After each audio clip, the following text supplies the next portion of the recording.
Olá, bom dia, você que me assiste. Deus abençoe todo o teu dia, no nome de Jesus. Vamos orar, mas primeiro eu quero deixar o título dessa mensagem de hoje e gostaria que você assistisse até o final. Assim você vai entender exatamente o título desta mensagem. Você cultua na casa de Deus ou na casa de Mica? Você cultua na casa de Deus ou na casa de Mica? Nós vamos orar e vamos falar da palavra de Deus e vamos aprender juntos, eu e você, na palavra de Deus nesta manhã. Pai Santo, no nome de Jesus, eu oro ao Senhor. Oro ao Senhor agradecido por ter esta pessoa que assiste este vídeo agora. E ela ora comigo também, crendo no mesmo Deus que eu creio. Sabendo, Deus, que o Senhor é o Deus de toda a riqueza, de toda a honra, de toda a glória. E que se o Senhor estiver feliz conosco, nós também seremos felizes.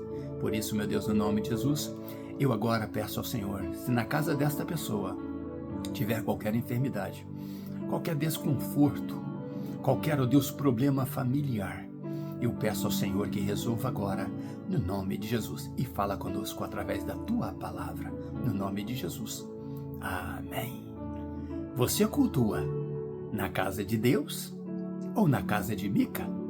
Vamos ler a palavra de Deus, né? Uma porção da palavra de Deus, que está em Juízes, capítulo 17, versículo 6, que diz assim: Naqueles dias não havia rei em Israel, cada qual fazia o que parecia direito aos seus olhos.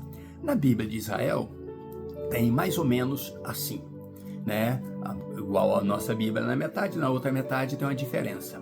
Diz assim: naqueles dias não havia rei em Israel. Isso diz na Bíblia de Israel, mas a diferença está aí. E cada um fazia como lhe agradava, ou cada um fazia o que lhe dava prazer. E aí é que está o perigo.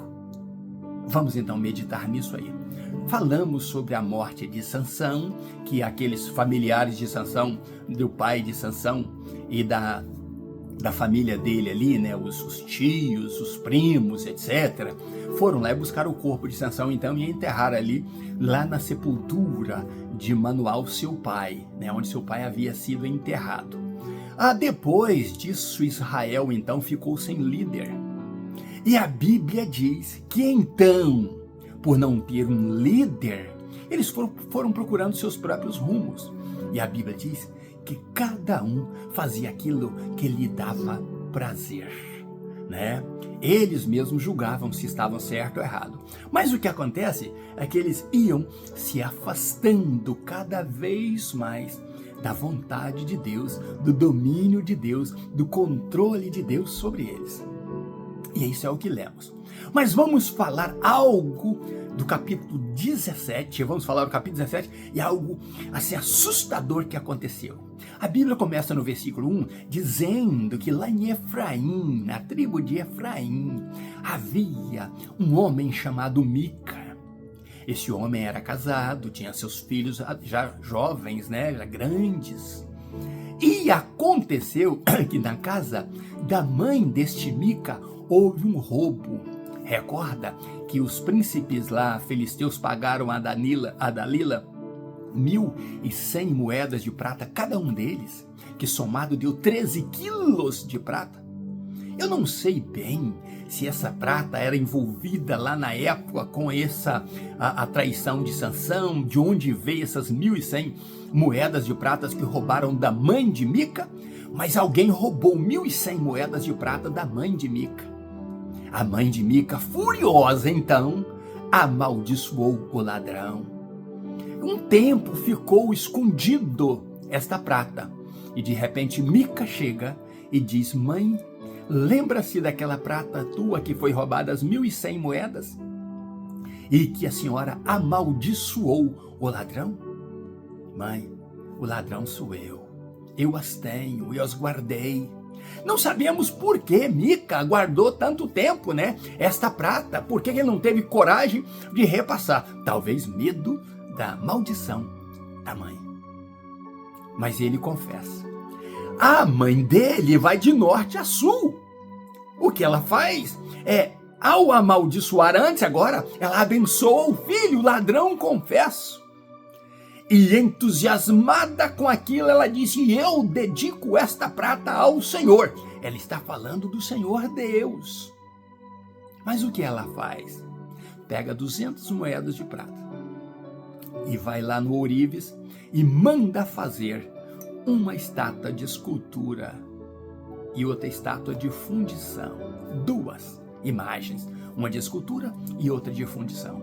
E querendo mostrar ao filho talvez o perdão, sabendo que o filho era religioso, porque a Bíblia diz que ele tinha uma casa de deuses, era repleto de ídolos, a casa de Mica. Era um religioso fora do plano de Deus. E esse é o perigo, religiosos fora do plano de Deus, fora do propósito de Deus. Mica, então, o ladrão confesso, agora tem mais 2 imagens, uma de escultura, outra de fundição, para colocar na sua casa. Ele se sentiu entusiasmado, então ele pensa que aquilo foi uma promoção. E até mesmo talvez pensasse que fosse uma promoção de Deus por ter confessado o seu pecado. O que acontece? Que a idolatria não sai do coração dele. Muito pelo contrário. Agora ele se sente um semideus. Ele faz uma estola sacerdotal. E então o que acontece é que ele pega o filho dele e consagra o filho como sacerdote da casa dele. Agora é o filho que não tem nada a ver com a tribo de Levi. Muito pelo contrário, era efraimita. E então o que acontece é que o erro dele de ter roubado e de ser idólatra agora se agrava mais. Mas a Bíblia segue dizendo que eles faziam isso, está no verso 6, é porque não havia rei sobre Israel. E o que significa este rei em Israel? Era alguém que fosse como a Bíblia diz em Deuteronômio, que Moisés era. Moisés era, a Bíblia diz sobre Moisés, que Moisés era para eles como um rei, um homem que transcreveu as leis de Deus para ele, para eles, né, para o povo de Israel, um homem que Deus usou na frente do povo, que Deus mostrou: este é o meu homem, o homem que eu chamei para vos liderar, para levar até vocês a minha palavra. E Deus manifestou prodigiosamente usando Moisés para o povo. Então Moisés exerceu para Jesurum, como diz a Bíblia, para Israel. Era um apelido que Deus deu a Israel, Jesurum. O rei, como se fosse um rei. Mas a Bíblia não tinha mais este líder agora. E o povo fazia o que lhe dava prazer. O que ocorre é que esse Mica então extrapolou, foi aos extremos, e diante de tanta idolatria, ele achava que estava agradando a Deus, mas tinha um coração muito pervertido, contrário ao caminho do Senhor. Mas por outro lado, sai lá de Judá, segue-se no verso 7, um levita que não estava satisfeito talvez onde estava, na cidade de Belém, de Judá, onde ele estava, e resolve sair para procurar um lugar melhor, para se ocupar melhor. E onde ele vai bater? Na casa do idólatra Mica. E quando então ele chega na casa do idólatra Mica, Mica questiona: de onde é que você vem? Viu que ele era diferente. Ele diz: eu sou de Belém, de Judá, eu sou levita, estou procurando um lugar para morar. Então Mica diz: olha, você chegou no lugar certo, fica comigo, seja para mim como pai e sacerdote. Era um jovem levita, agora vai ser pai do idólatra espiritual. Seja para mim como pai e sacerdote, e eu te pagarei 10 moedas de prata por ano. Eu te darei vestes e vestes sacerdotais. E eu te darei o mantimento e casa para morar. Para quem estava perdido, procurando um lugar para ficar em um caminho, nada é melhor do que se vender para ser sacerdote de um idólatra. Então levita abraça tudo isso aí, a imagem de fundição, a imagem de escultura e os falsos deuses ali da casa de Mica, abraça tudo isso e se torna então sacerdote ali. Aquilo Mica estava dizendo: meu filho, eu te consagrei, agora eu te desconsagro sacerdote, porque outro vai ocupar o seu lugar. Agora este é levita. Agora Deus estará presente nas nossas vidas e Deus nos abençoará. Será que no tempo de Mica, da idolatria dele, de ter consagrado um filho que não era levita a sacerdote, Deus não teria pesado a mão para que ele dissesse agora que da agora para frente Deus o abençoaria? E então aquele levita ficou ali, aceitou e se vendeu pela oferta e ficou sendo o sacerdote da casa de Mica, entre muitos outros falsos deuses e imagens de escultura e de fundição, coisas que Deus em Êxodo capítulo 33 abomina. Imagem de escultura, idolatria, cultuar a outros deuses. Eu volto a perguntar: você cultua na casa de Deus ou na casa de Mica? Onde nós queremos chegar com este assunto? Você vai ver grandes proezas que aconteciam na casa de Mica por causa desta idolatria. Grandes sofrimentos que chegaram à casa de Mica por causa desta idolatria. E de consagrar a sacerdote. Esse levita foi consagrado por Mica agora ali. Ele não podia consagrar ninguém. Não atribuía a ele consagrar alguém. Todas as consagrações anteriores, Deus falou: consagra a mim, Deus falava. Mas Deus não podia falar com Mica, porque o ladrão Mica é também idólatra. E agora se sente um semideus, a ponto de consagrar quem ele quer. Por isso que a Bíblia diz: cada um fazia aquilo que lhe dava prazer. Estamos vivendo hoje, meus irmãos, meu irmão e minha irmã, estamos vivendo o período, porque isso de Mica aconteceu há 3.100 anos atrás, ou seja, 1.100 anos antes de Cristo nascer. E nós estamos hoje repetindo as mesmas coisas que desagradaram a Deus há 3.100 anos passados. As congregações de hoje, os locais que se chamam igreja, estão tão perdidos, muitos deles, corrigindo, muitos deles, perdidos como estava perdida a casa de Mica. Hoje nas igrejas, você vê pastores que criaram um império, às vezes até roubado como as 1.100 pratas, que era a maldição, agora eles abençoam. Roubaram ovelhas, roubaram templos de outras pessoas, roubaram espaço de outras pessoas, mentiram, fraudaram e criaram uma falsa imagem, operando neste lugar um falso Deus, que não é o Deus de Israel e nem pode ser, porque Deus habita no meio dos louvores, Deus habita no meio de um povo santo, de um povo fiel, de um povo justo, um povo que busca a face dele, mas um povo que não tem falsos deuses no meio deles, mas um povo que não tem imagens no meio dele. Deus não pode dividir o seu trono ou o seu templo com deuses estranhos. Ou ele é Deus, ou ele não estará ali.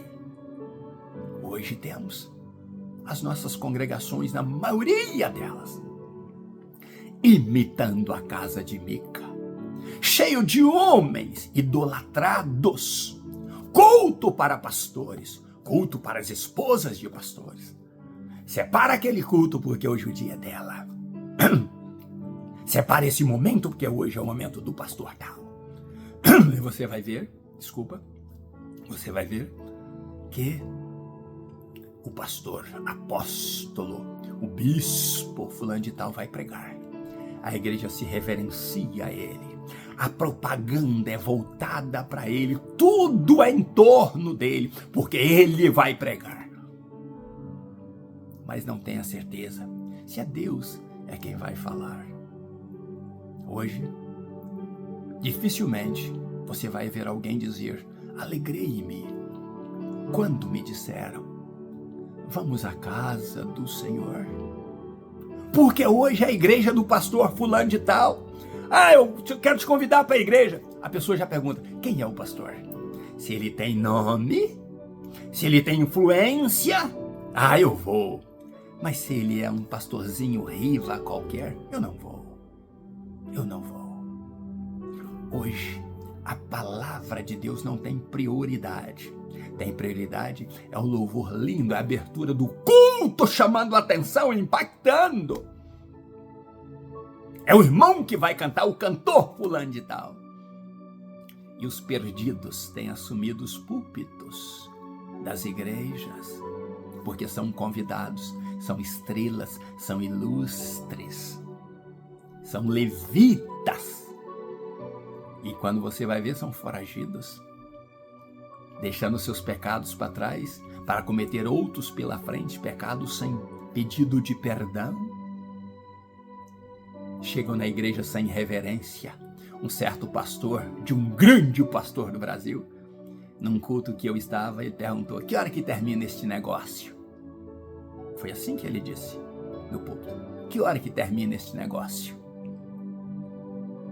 No dia que eu entrei no gabinete do meu pastor, como eu nunca tinha entrado, eu era um ajudante ali, já tinha 1 ano e 3 meses, e nunca tinha entrado no gabinete dele. Também nunca fui convidado. Entrei por acaso. Eu vi a foto ali do Silas Malafaia como se fosse o presidente do ministério.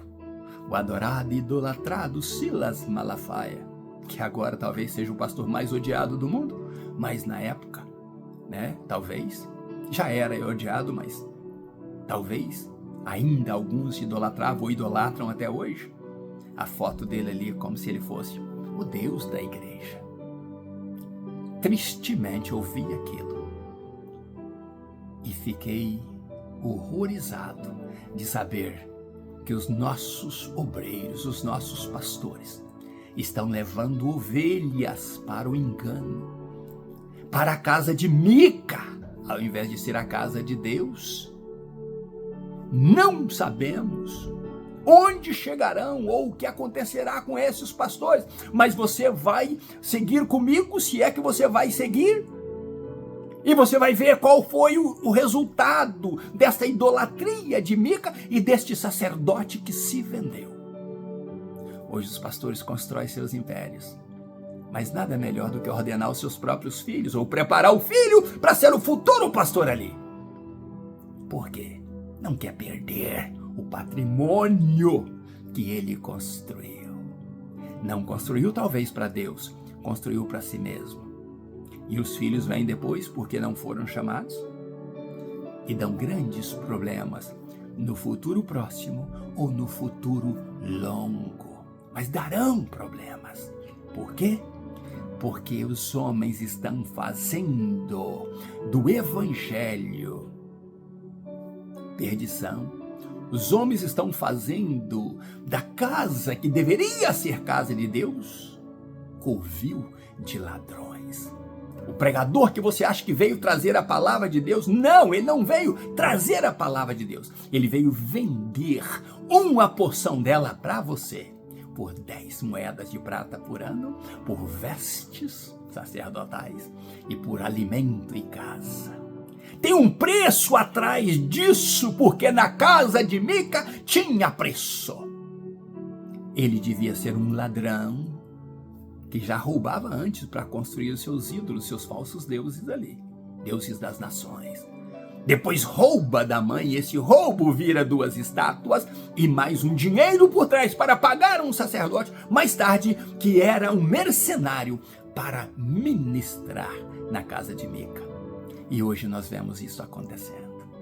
As boates chamadas de igreja, aquelas que têm as luzes coloridas, que tem a fumaça que sobe, porque não é a fumaça de Isaías, É a de Deus lá no templo que Isaías entrou?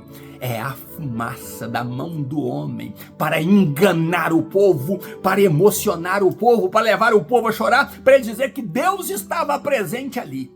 Mas será que Deus divide plataforma com os demônios? Será que Deus habita onde habita os demônios, os ídolos? É o apóstolo fulano de tal que vai pregar. É o apóstolo Beltrano. É o bispo que vai pregar. E a igreja, os súditos, prestam reverência, porque chegou alguém ali que tomou o lugar do Rei Jesus. Josué teve a condição de se tornar um Mica 2. O povo estava escolhendo caminhos errados. E Josué diz: olha, vocês fazem o que vocês quiserem fazer. Adorem, busquem, sirvam a quem vocês quiserem servir. Mas eu e minha casa serviremos ao Senhor. Quando você vir o teu pastor tirando as luzes negras, a falsa fumaça, e começar a consagrar o púlpito da igreja que você congrega, então você vai ter certeza que o teu pastor realmente está se convertendo ao Senhor Jesus.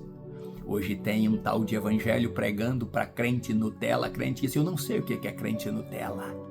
A Bíblia que eu leio, a Bíblia que fala do Deus que eu sirvo, fala de crente verdadeiro e falso crente, fala de cristão verdadeiro e de falso cristão. A Bíblia diz que o cristão verdadeiro é filho de Deus e o cristão falso é filho do diabo. Não tem meio termo. Esse negócio de Nutella é papo de modernismo, papo de pastor que quer trazer um outro evangelho e pregar um outro evangelho. Pregue a verdade, fala a verdade, viva a verdade. E Jesus diz: eu sou a verdade. Então sirva, prega e viva Jesus. Pastor amigo, crente amigo, sirva a Jesus, para não ser lançado no fogo do inferno com esse bando de falsos pastores e falsos crentes que estão fazendo do local que deveria ser chamado de casa de Deus covil de ladrões e boates para atrair pessoas, mas com isso estão excluindo Deus da vida dessas pessoas. Que Deus tenha misericórdia de mim, de você. Que Deus te abençoe e te guarde no nome de Jesus. Ainda nos meus pijamas, buscando a Deus, um grande abraço meu, prometendo a você pregar sempre a verdade extraída da palavra de Deus e do trono da graça. Deus te abençoe e te guarde no nome de Jesus. Um abraço meu, Pastor Riva Martins. E até amanhã, se Deus quiser. Continuemos aprendendo juntos a palavra de Deus. Deus te abençoe e abençoe a sua família no nome de Jesus.